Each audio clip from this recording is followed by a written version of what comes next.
What's up, guys, and welcome back to another episode of Gaming News Weekly. Forgive my background here, it's a little barren. We are in the process of kind of removing and fixing everything in this room and space, so it will look different probably each time I do any kind of show for the next few weeks, I would assume, but it will be better in the long run, so bear with me. First up, there was this rumor going around that Sony had bought Arrowhead Studios. That's the team behind Helldivers 2. But it was just that. It was a rumor. It's not true. So if you saw that and were curious, the answer is no. They have not bought them. I'm sure they would like to at this point. But the truth is, you buy those kind of studios when they're small and you think they are onto something, not after they've hit it big, because they are much more expensive now. So, I do not believe that'll be happening. Sony will probably just look to continue their partnership with them, and that'll be that. But, yeah, just so you know, that was false. Next bit of news is also Sony related, but it is true, and that is that Ghost of Tsushima is coming to PC on May 16th. This is just continuing that thread of Sony games, PlayStation games that are making their way to PC.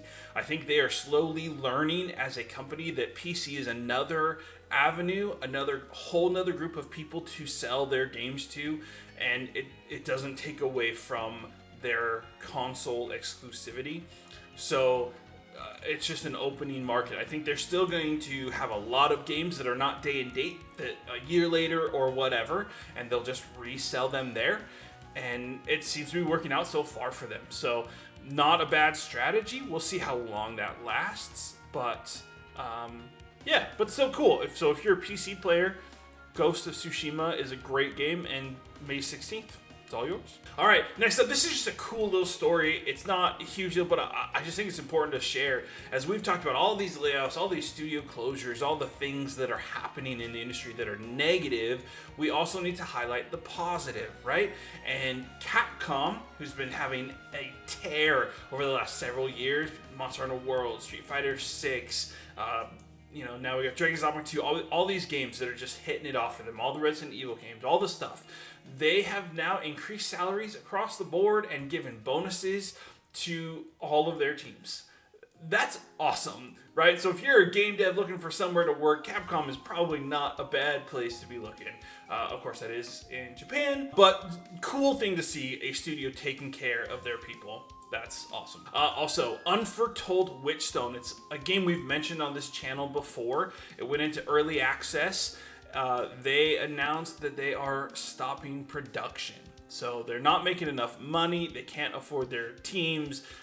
They sent out this whole kind of post talking about how they just couldn't afford it, and so they had to stop working. That's a bummer. I don't know how good the game would be or not, but it's a bummer to hit into something like that. So, feel for the team and hope they get their stuff figured out. There's kind of another rumor going around about Final Fantasy VII Remake Trilogy being already Sony exclusive. I think it's a little early to know that, right? It's possible and probable even, right? I would assume they've now locked up the first two in the trilogy.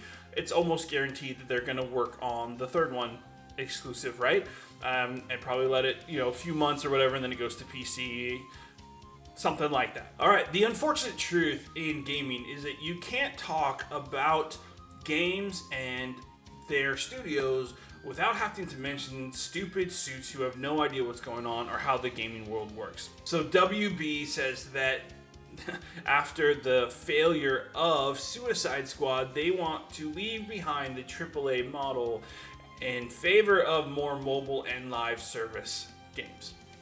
Now, if you are plugged in at all, you already see the inherent idiocy in this, and that the game that failed, yes, it was AAA, but it was also live service. And their AAA single-player game made them a ton. So it's like they missed that cross point, right? They said, oh, this game did good, this game did bad, and somehow it's the thing that's only in the bad game that we need to keep going. Ugh. Leave it to executives and shareholders to look at things and say, oh, if we just made this a live service, or made microtransactions, we would make more money. It's just stupid. WB execs and their shareholders, just like every other company, have their heads so far up somewhere else that they just can't see the light of day. It's absolutely ridiculous to think that this is how you make money. Now, we're going to talk in a little bit about an interview with Shawn Layden, and I do think there's some insight there as to why companies are looking elsewhere and why they are trying to figure out how to make more money and how to expand beyond what a normal, single player AAA style game does. But still, this idea in their head is the wrong way to go about it. All right, next up is going from WB to Nintendo. Nintendo took Yuzu to court and demolished them. So if you don't know the story, Yuzu is an emulator team, okay? They have an emulator for the Switch. They also have run some emulators for other systems, okay? The problem is, of course, emulation is a hot button. It's a tough subject in the gaming industry, and I'm not going to pretend to know all there is to know about it, but what I will say is emulation is legal provided it's open source, it's not sold, so you're not getting paid for it, and if you're not stealing from games that are available to purchase, right? There's some legality issues, which I don't know enough to really explain all of it, but the idea is that there are certain parameters that make it legal, right? And then there are others that cross that line. Yuzu was an idiot. They just were dumb, because what happened is they're emulating the Switch, which is a current console that's on the market, and then they were constantly having games out either before or at the same time as Nintendo released themselves. And so the idea of piracy is written all over them for that alone.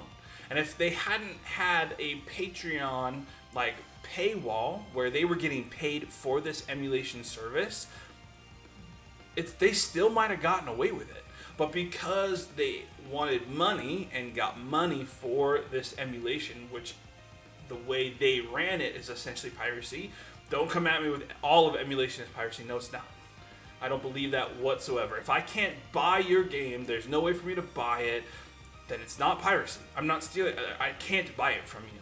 So emulation is a way to play those games. Emulation as a way to, game preservation, I think is legitimate. But you can't then use that argument to justify having games that are on the market and available for a platform to purchase right now. If you can do that, then now we're causing problems, right? Well, Nintendo won that lawsuit and crushed Yuzu. I don't know all of the fallout, but it's not good for that team. And unfortunately, because they also ran, I think, the emulation for other systems, then those are going to have issues as well, opening the gates for companies to kind of go after other emulation services. Now, will they win? Will all that work? I don't know enough. I don't think so. I think that there's still enough understanding of the idea of the laws that it will be okay. But again, I don't know enough, and legal system can be a bit of a pain. So how that's going to work, I don't know, but it's one to keep an eye on. All right, going from Team Red to Team Green, Xbox had their partner preview, and I actually enjoyed it. I thought it was a great show. It was snappy, it was quick. They went through their announcements. It was actually a great show. I liked it a lot. They didn't have a ton of games that I personally cared about, but the style of the show I thought was really well done. So I'm going to name off what they had, and if there's something interesting, I'll just talk about it. So we had Unknown 9 Awakening. This is pretty cool. I thought this game was gone. I thought it was like an Unreal Engine 5 tech demo that just disappeared. But it's not. And so it's like a girl that has like some powers and has a bit of a Middle Eastern like theme, deserty kind of area. I don't know much about it other than that, but it looks kind of cool. Sleight of Hand showed us like nothing. Interesting concept, but what does it even look like? How does it play? Who knows? They didn't show. The Altars is not my kind of game, but maybe it's yours, so you can look into that. Creatures of Ava. At first, I was thinking that this was going to be that rare game. What was that even called? Everwild. And it was not, but had a similar look to it. So I don't know if that's Creatures of Ava came from someone else. It's not Rare, so who knows? But interesting. They had a Roblox thing, which who cares? Why Roblox is big, I'll never understand.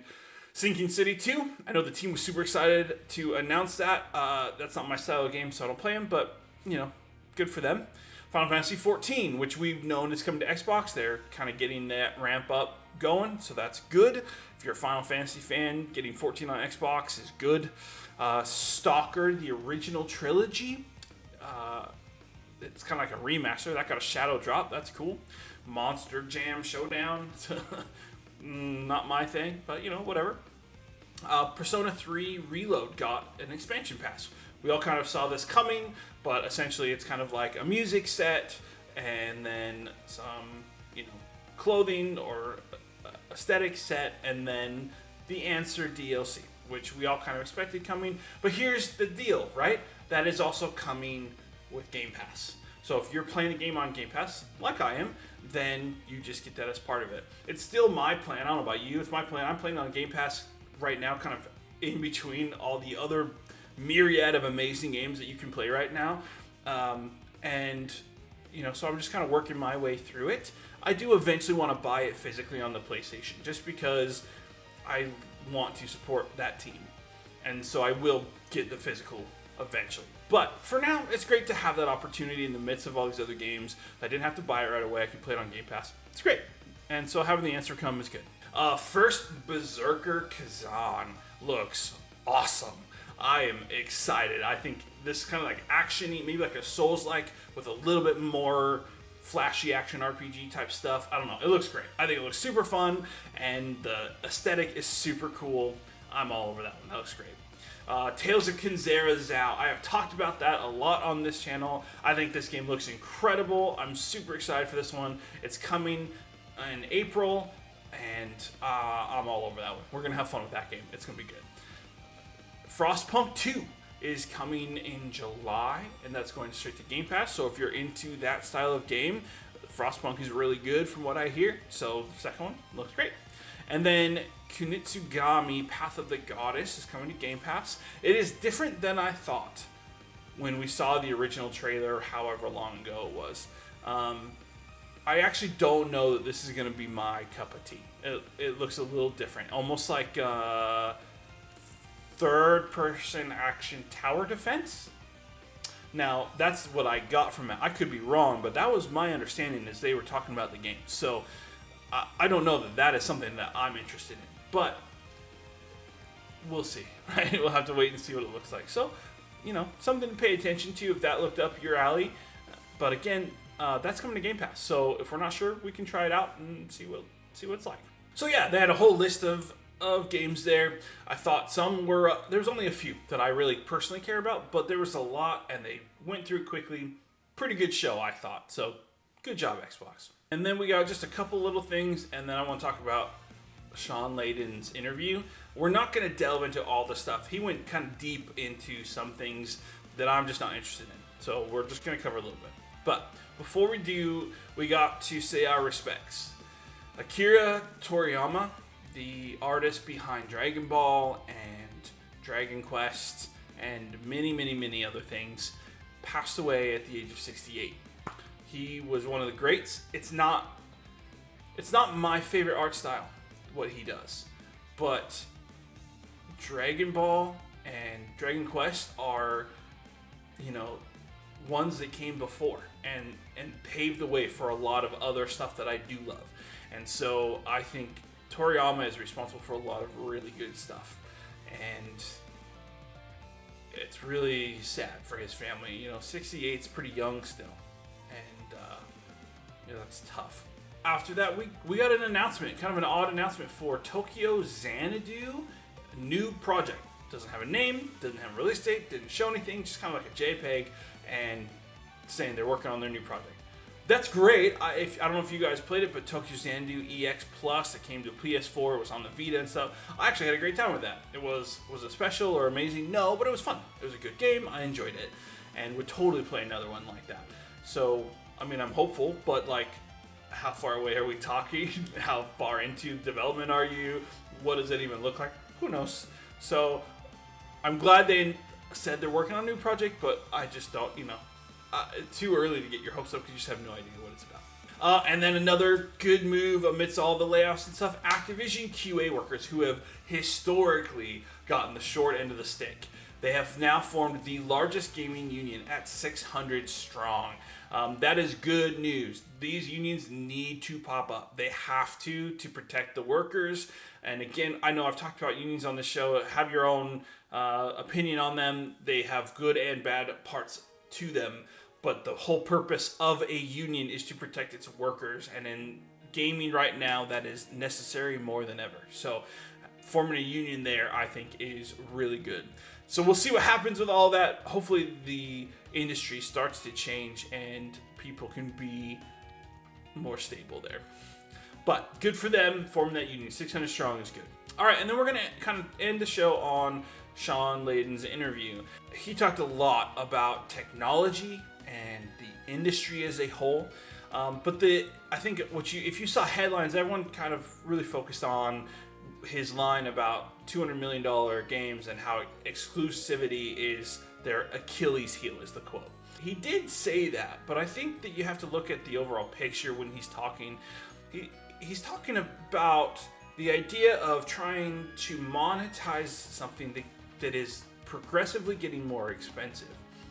And a $200 to $300 million project like Spider-Man 2, to only have it on PlayStation gives it a small funnel of who might buy that and how well it will sell and how much money you can make on that. If you port that to, say, PC, then that opens that funnel, right? And so yes, it is true that if you open that funnel to other consoles, there's a possibility that could feed far more people into it. But he's not necessarily saying that PlayStation needs to then also trade games with Xbox, and Xbox needs to give their games to PlayStation. That's not the point he's making. What he's saying is you have to find a way to expand your audience as opposed to tax the audience you already have, right? So finding a way to expand who your game goes to is the focus at this point. The gaming pocket, who is buying console games and playing them, is kind of stagnant at this point. Is it going to be that way forever? I don't think so. But at least for now, it's stagnant. It's kind of at a stability point here, right? And so how do you reach more people is to expand who you're selling it to. And so that's an interesting conversation that I think all of these companies are going to be having for the next 5 to 10 years as they figure out how that's going to work. The other part of his interview that I think is something that we got to pay attention to is he's talking about that kind of Web3, Bitcoin, whatever, all that technology. And he was saying, like, look, the NFT and the crypto and all that stuff, that's all the trash that everyone could see. But what's fascinating is the technology underneath it. Like, can we make a blockchain that allows people to then sell their used digital-only games? And the company would be okay with it because they get a percentage cut of that sale. Now, he went on a lot about like used games and how it's different than used books or movies. I disagree with that. I think used games are the same as a used book or a used movie, and the resell is the same. But the idea of being able to resell your digital library or whatever, your digital games, the idea of having some ownership over that code, right, of a game, because here's the deal. Nowadays, physical games, I like having the physical cart, but it means less and less and less. More and more of these consoles, you gotta check in with the internet to even make it work. There's always a download patch. There's DLC. There's all kinds of stuff that we do that is digital only. And so to argue for physical only, you just have to stay in old consoles. You can't be in the modern if that's your stance. So how do you do that? And if you're a PC player at all, then how are you arguing physical? Because you haven't had physical for years, right? So there's a middle ground here, and I'm a physical guy. You know, I got games behind me. I like having physical if I can, but the reality of how important that is has diminished quite a bit. And so, what does this industry look like moving forward as technology advances, as the underlying works advance? What is this going to look like? I think in 5-10 years it's going to be quite different. I do not believe that it's going to all of a sudden be an all digital future in the next console, and I know a lot of people disagree with that, but companies like limited run games or super rare or whatever, those companies exist because there is a group of people who will pay a lot of money to have the physical copy. And because of that, there will be a market.